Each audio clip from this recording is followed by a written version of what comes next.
Philosopher A.D. Jones. Today, I'm going to be honest with you. I was literally and have been literally trying to get this out of my head, but it won't leave. So, therefore, it must be meant for you to hear the scratching of the stubble.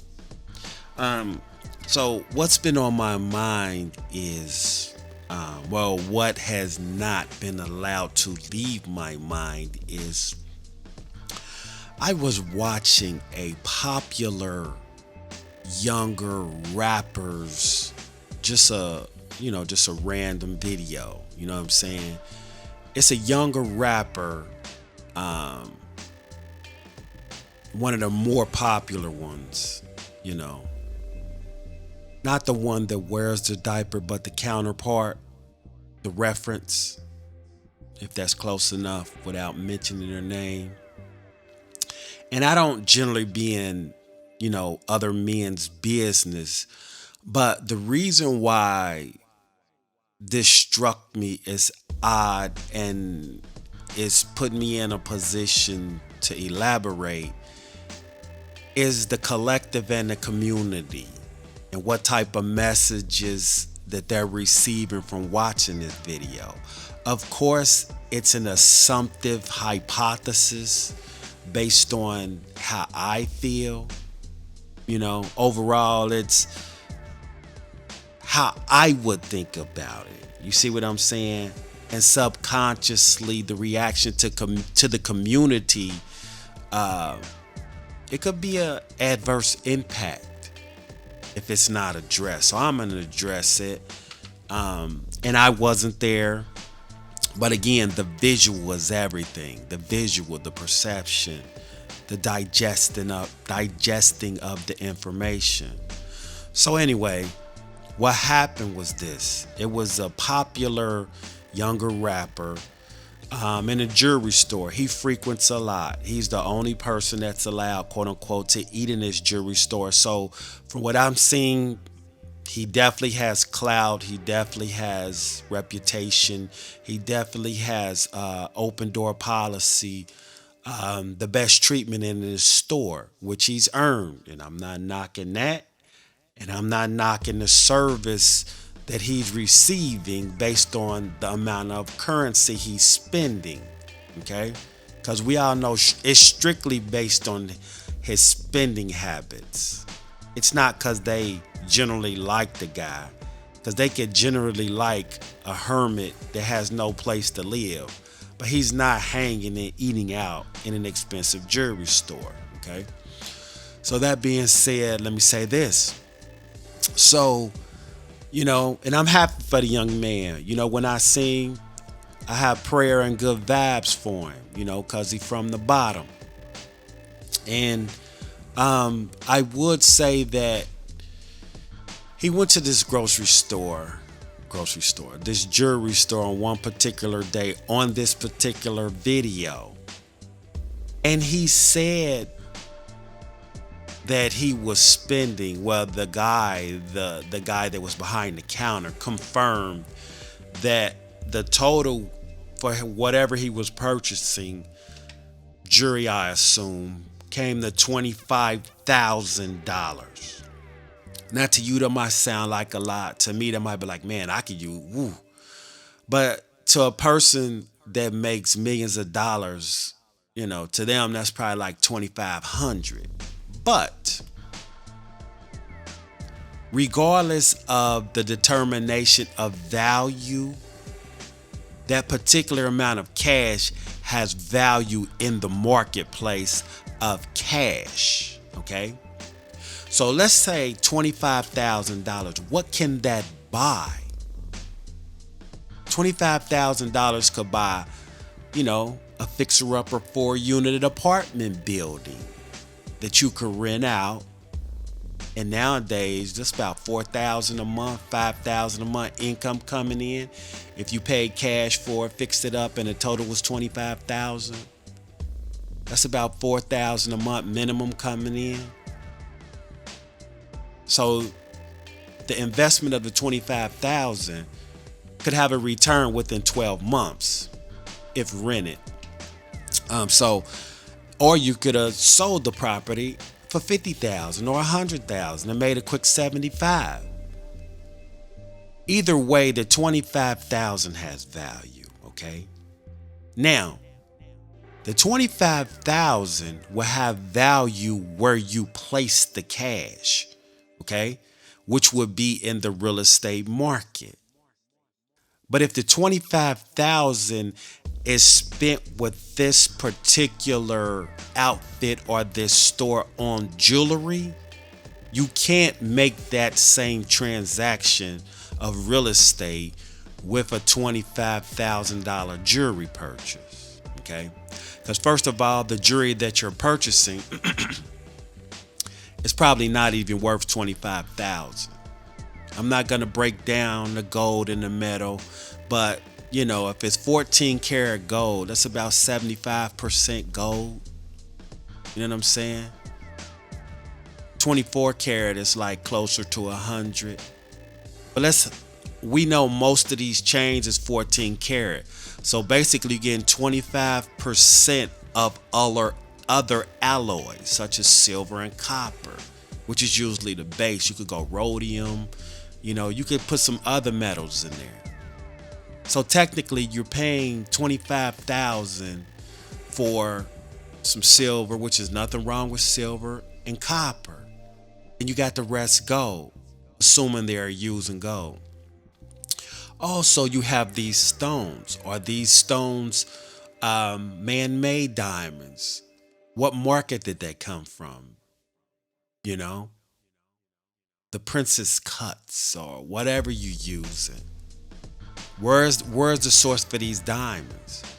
Well, the business is making a profit, which means there's a wholesale price, which means the persons that's paying for the diamonds, if they didn't buy them themselves from a jeweler, they're overpriced. Okay? So you're being overpriced for metals, then you're being overpriced for the diamonds. Now keep in mind, this rapper I'm assuming he has a business entity. Okay? If he has a business entity, he can buy wholesale from the goldsmiths as well as the diamond dealers. Okay?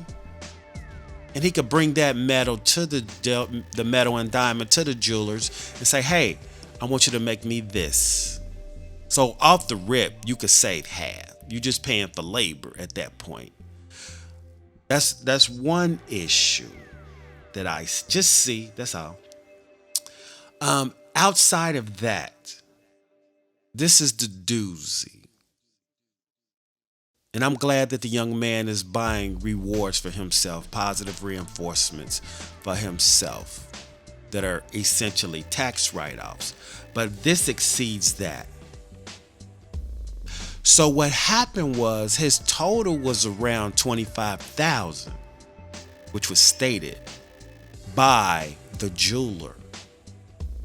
Then the jeweler said this. He said, "Oh, I'm sorry. I'm sorry. I made a mistake. Instead of charging you 25,000,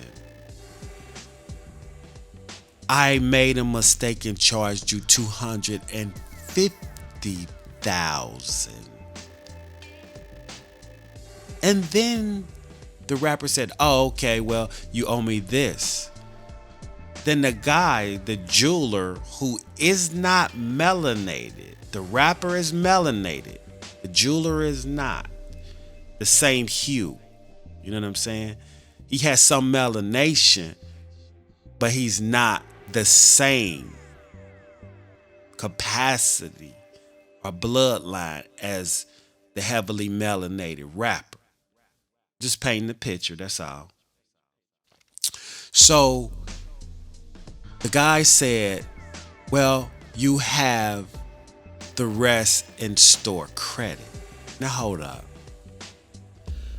The purchase was supposed to be from 25,000. But you made a mistake, Mr. Jeweler, and charged this man 250,000, which is 10 times the amount, which is his money. Then you said, Mr. Jeweler, you'll have a store credit. The rapper say you owe me this amount. In his mind, I'm assuming you owe me this amount of money, not jewelry. Because the jeweler stated you owe me 250,000. Well, he charged 250,000 by mistake. Now, I'ma just ask, do you think it was a mistake? And if it was, what was the right procedure? Because this rapper, I don't know, because I don't look into him like that. I don't know if he got kids or not, but I know he has family. And I know he has a business. So that extra $100 and something thousand that you charged, how many $25,000 properties are those? How many $4,000 a month passive incomes coming from those 4-unit apartment buildings are those? And that $100 and something thousand that you're locking into your store for guaranteed future income. That $100 and something thousand is basically your salary for the rest of the year. If that's just for you, if that's just your store. Think about it. Everything else is store expenses. You pay. Now I know you make more than that, but I'm just hypothetically saying that $100 and something thousand, that's like $10,000 a month taken away from this rapper's family, that if he just spent that for fun, his family would enjoy those funds that you've allocated to be stuck by mistake in your store. I have an issue with that personally for the community, not for the rapper. Definitely not for you, Mr. Jeweler. And I love jewelers. I like jewels, but I don't like bad ethics. And I know business is business. We're not talking about godly Bible. We're talking about business ethics. And I know in business, if you could get it off, you could get it off. But in business, there needs to be clarity. You see, this rapper said you owe me this amount of money. And you said, I will give you a store credit. That doesn't sound like agreed upon terms for his cash. That is his, the consideration. Okay? But to end,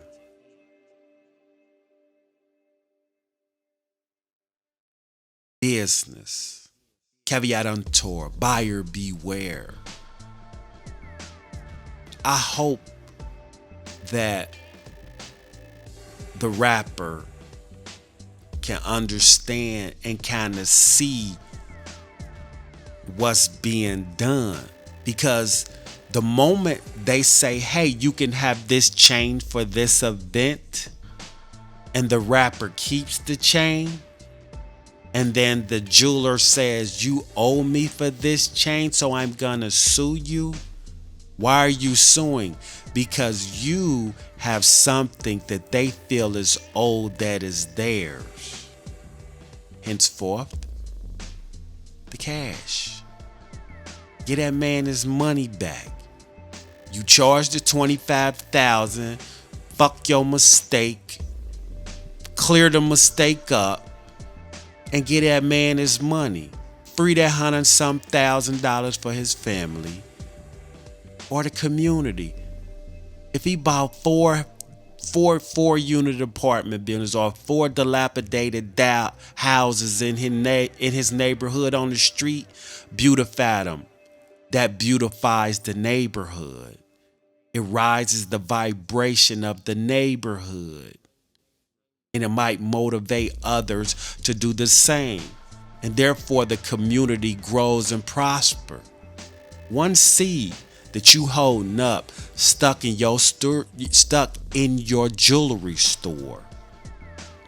That money that you make, I bet it's gonna fix something up in your community, Mr. Jeweler.